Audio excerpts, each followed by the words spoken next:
سلام، امروز میخوام بهترین فیلم های اسکارلت جوهانسون رو بهتون معرفی کنم. لطفاً تا آخر ویدیو با ما همراه باشید. لطفاً قبل از تماشای ویدیو کانال ما رو سابسکرایب کنید و دکمه زنگوله رو بزنید تا ویدیو جدید ما براتون به نمایش در بیاد.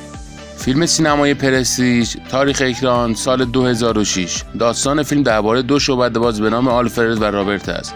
این دو شعبده‌باز زمانی هر دو دستیاران یک شعبده‌باز دیگر به نام جان بودند، ولی این رابطه دوستانه همیشه باقی نماند و پس از گذشت مدتی به دشمنی تبدیل شد. آنها برای ایجاد مشکل در کار یکدیگر دست به هر کاری می‌زدند تا شاهد شکست رقیب خود باشند. این موضوع تا جای پیش می‌رود که این دشمنی به کینه و تنفر تبدیل می‌شود و طبیعتاً کینه دوزی نتیجه خوبی در پی نخواهد داشت. فیلم سینمایی داستان ازدواج، تاریخ اکران سال 2019. داستان فیلم درباره ازدواج شخصیت چارلی و نیکول جریان دارد.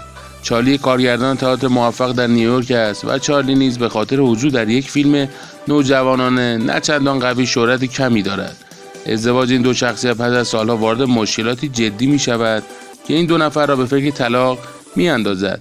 مشکلات زندگی مشترک در این فیلم به قدری واقع‌گرایانه و طبیعی به تصویر کشیده می شود که به راحتی می توان با شخصیت‌های آن ارتباط برقرار کرد.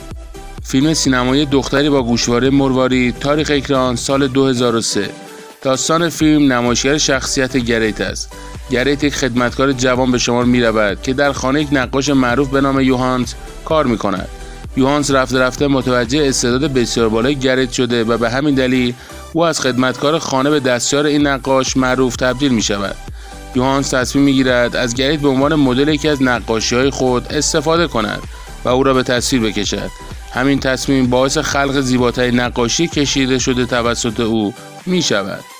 فیلم سینمایی بیوه سیاه، تاریخ اکران سال 2021. داستان فیلم بعد از جنگ داخلی و قبل از جنگ ابدیت جریان دارد و نگاهی می کند به گذشته شخصیت ناتاشا رومانوف. این شخصیت در پی اتفاقات جنگ داخلی به خاطر نافرمانی از توافقنامه سوکویا و کمک به استیو به صورت تنها زندگی می کند.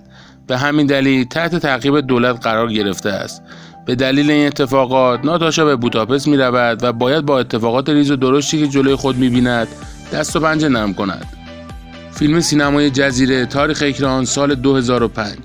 داستان این فیلم درباره مردمی جریان دارد که به دلیل یک آلودگی جهانی در یک جامعه بسته زندگی می کنند و حق خروج از این مکان را به هیچ وجه ندارند.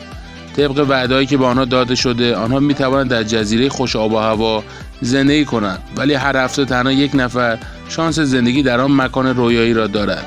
شخصیت لینکن به خاطر کنجکاوی خود از قوانین فرار می کند و متوجه می شود هیچ جزیره خوش آب و هوایی در کار نیست و هر هفته یک نفر از مردم با وعده رفتن به جزیره آن مکان را ترک می کنند، کشته می شوند و اعضای بدن آنها برای پیوند به نقاط دیگر دنیا فرستاده می شود.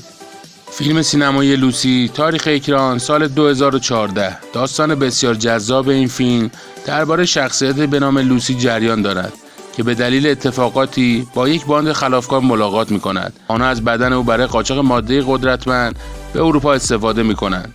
به دلیل ضربه یکی از اعضای این باند به بدن لوسی، مقداری از این ماده در بدن او پخش شده و باعث می شود تا لوسی بتواند از درصد بیشتر از مغز خود استفاده کند و این میزان رفته رفته افزایش می یابد. اکنون می تواند طریق امواج با دیگران ارتباط برقرار کند و حتی می تواند امواج را کنترل کند. فیلم سینمایی زیر پوست، تاریخ اکران سال 2013. شخصیت اصلی داستان یک زن فضایی است و در مکان‌های گوناگون مردهای با شغل و زندگی‌های مختلف را وسوسه کرده و پس از اینکه هوش را از سر آنها میپراند خیلی راحت آنها را به قتل میرساند. این ماجرا تا زمانی ادامه پیدا می‌کند تا اینکه در نهایت یکی از این مردها جلوی او قرار می‌گیرد و گول حرفا و حرکات فریبنده او را نمیخورد. ممنون از اینکه ویدیو ما رو تا آخر تماشا کردین. اگه ویدیو ما رو دوست داشتین اونو لایک کنید و کانال ما رو سابسکرایب کنید و در آخر دکمه زنگوله رو بزنید تا ویدیو جدید برای شما به نمایش در بیاد.